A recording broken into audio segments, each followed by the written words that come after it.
अपेक्षार अंत घटिला। केन्दुझरवासी आसीगला एक बड़ खुशी खबर। क्रूड पक्षरु केन्दुझर रे आम बस सेवा आनुष्ठानिक भावे आरंभ हो जाइछि। प्रारंभिक पर्याय रे एहा जिलार 6टी प्रमुख रूट रे चलिबो। एबे कॉलेज ऑफिस किंबा बाहर को जिबा हला आहुरी सहज एवं सुविधाजनक सस्ता एवं आरामदायक यात्रा पई एथिरे एसी एवं नॉन एसी बस उपलब्ध। यात्री सुरक्षा को दृष्टि रखी सीसीटीवी कैमेरा एवं जीपीएस र सुविधा करा जाइछि। एथिसह ड्राइवर मानक सुरक्षा एवं निरापद यात्रा पई मध्य विशेष ध्यान दिया जाइछि।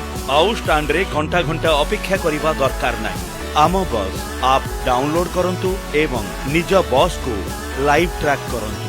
आपण आम बस रे निजर प्रथम यात्रा कलेनी कि आज ही एई भिडियोटी को शेयर करी निज परिवार और सांग मानक जणांतु।